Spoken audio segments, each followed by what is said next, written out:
The most common way of starting a relationship nowadays is online. We adapt to our environment. But can the same be said about our friendships?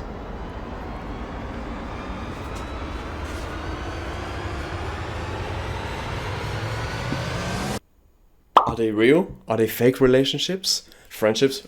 No homo. With a world that's so focused on the media, there is a new matchmaking or mechanic to develop friendships or anything else. As we see, there is graphs that would state that nowadays the most common way of getting into relationships, which is not the topic of this conversation, is also online. But of course, are the quality of these friendships/relationships as good as the normal ones? It's hard to track for friendships, but it's been shown that for relationships it does not end too well. So I've got right here my own case study, my own life situation of how it's gone. The French looking guy you saw a second ago is my friend Nathan, or as he says, Nathan. But you know, that's just because he's French and French people, am I right? Nathan and I met a few years ago on a Facebook group. It was a group that collected people with similar interests, similar ideas or trajectories for the future. Now if you look at the situation, with some logic you're going to realize that, hey, of course, if you congregate with other people in a specific area that you choose to go to, it is because in that area you're going to find things of your interest. And if other people are there, it is because of the same reason. Therefore, you already have a starting kind of advantage. You are there because you both want to be there.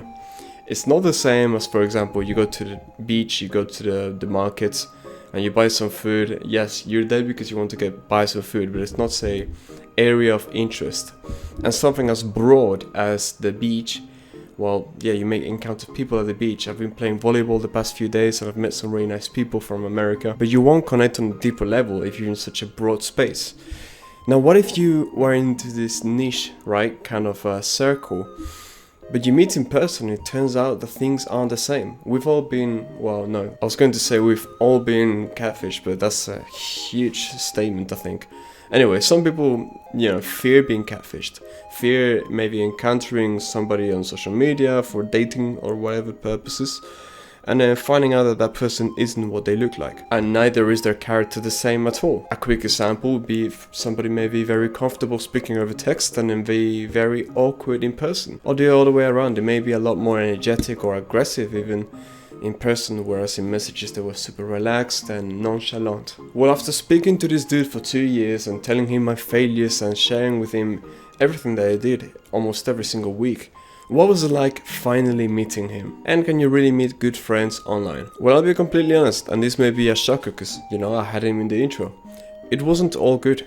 In case it wasn't clear enough, this guy and I had a relationship of accountability, where we tell each other the goals we'd want to achieve, and then we say, all right, we'd hop on calls and we say, did you do it, did you not do it, what went well, what went wrong, what do you want to do better, how did it feel, etc. over and over again, to try and, essentially an accountability partner motivates you and pushes you to be a bit better.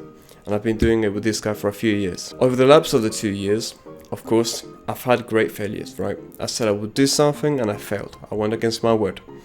And so did he. But overall speaking, we portrayed ourselves as, we had an image of ourselves as, hard workers or whatever. Like we were almost infallible. But then you forget that at the end of the day, we are still humans. So we make mistakes. And we have all things that, stray us from perfection, which is boring in the first place. If you've ever lived with a friend or with anybody of the sort, you'll realize that, you may adore each other, you may like each other very much, but then there's little things about their habits, maybe their cleanliness or their tidiness that aren't right or aren't proper. My friend, for example, he had the habit, this is actually a really good habit. So I've got like 2 beds, one that lays underneath the other and you drag it out and drag it in. Each morning he would immediately drag it back in and then get it tidy and put it away and store it nicely. If it was me, I'd be kind of slow with it because it's made a lot of noise as well. But he was really nice and tidy in that regard, which is something that was remarkable for me. He was also very kind and generous, which, if you're talking about goals and accountability, it's not something that you see. So there are new traits that you will meet about the other person when you meet them for the first time and you've been talking online for years.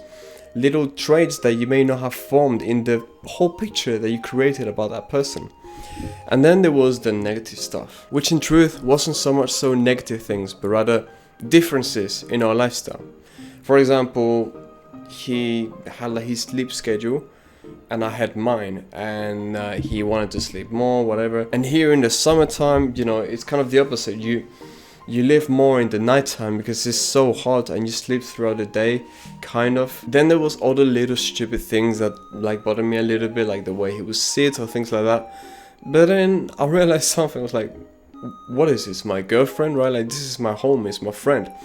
And I realized that what happened was not an actual anger from the way that they are, because again, they're not my intimate partner or anything. Not that it would bother me in the first place if it was really my intimate partner, but it was expectations against reality.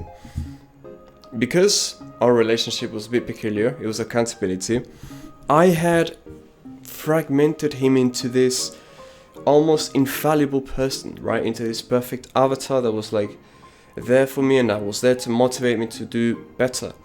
And maybe he was the same towards me. I don't know, I'm giving my experience. And little things about him that made him who he is, well, kind of, you know, gave me the ick or whatever you want to say. I think that's rude. So like, just to displease me a little bit. We have been talking almost every day for a couple of years. Now this is much more than I was speaking to my close friends. I speak to them once or twice a week. I have learned about him a lot of things. I have lived with him separately a lot of things. I've shared with him my experiences, my doubts, my pain and my sorrow, as well as my joys, and he's done the same. And though we are accountability partners, and in a situation like this you want to be as honest as you can with each other, I guess there are just things that we don't see about ourselves, which may then be a problem for another person. And again, it's the whole expectations versus reality. And some of the things that were normal for him were abnormal for me, and vice versa. I probably came across really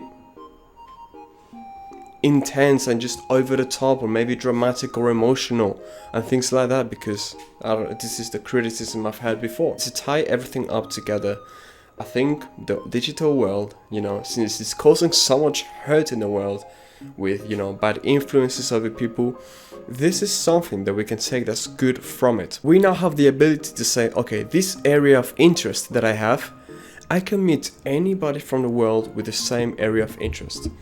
Depends on your situation and all of that, but because him and I are, you know, like grown and independent, it is not so expensive to say, okay, you live in bloody, I don't know, UK, and I live in Romania. Alright, let's go catch a flight and then see each other, right? It's not that bad. Frankly speaking, if you have something that you're passionate about and you're working very deeply in, you won't have time, or you won't want to meet so often with people where you meet each other like weekly, on a weekly basis, right? It is important, nevertheless, to hang out and to be out with others. That's why I go out to play volleyball with a family member, and every time we like meet other people and it's super fun, blah blah blah. But for example, another one of my closest friends, he came basically recently with his girlfriend, and he sent me some photos that we took together. I've got it like here printed, right? And I see it, and I see him. I used to live with him, and so we were together every single day. And we'd spend some time together, at least we'd greet each other, right? And we'd cook together, maybe we'd go to the gym, whatever. That didn't happen very often, but whatever. The point is that now I'm in a different country from where he is. But he came to visit me recently, and he's actually coming again in a couple of weeks. And we can do that. And he's got his things that keep him very busy, and I've got my things which keep me very occupied too. But every now and then, we have 3-4 days that we can put aside and say, hey, let's go out and let's hang out, right? Camping, whatever, let's go out to this water park, let's go do this, let's go do that. And we have so much availability. Now the planes and transport in general is a lot cheaper than, well, it's cheaper than ever, essentially. So it's not so difficult. There's less friction to go about doing it. So to wrap it up, can you make friends online? Well, no, I hate this dude. No, I'm kidding. Yeah, you can. And even if you don't meet for 2 whole years, you can gain a lot from each other. This guy has been there for me when I was sad, when I needed somebody to listen to my troubles, when I needed somebody to give me a little kick on the back. saying, hey man, get your shit together, there's things that you want to achieve. I had an agency and it took me months until I finally saw some success, and he was there the whole way with me, and likewise for him. I've seen him do countless of mistakes, whatever, and he's like on a good path right now. It is not about perfection, neither finding perfection in somebody else, but rather striving to become better. And maybe you can find somebody that has the same kind of desire as you. I've made a little Discord where I'm trying to make that space where even if you don't meet other people and whatever, you are talking, exchanging and motivating one another. And I think that's a truly beautiful thing. And I don't know, I didn't need to meet him to kind of, I don't know, really trust him or trust his friendship. For a man, giving your word is enough. And he's giving me his word, and I've given him my word countless of times. And I trust him. And he motivates me to become better. Not because he's better than me, but I push him to try harder. So it's only normal that he pushes me and that I try to be harder or better. Anyway, I hope you enjoyed the video. Try to be 1% better every day. Much love. Quick reminder to fix your posture and take deep breaths into your diaphragm from your nose.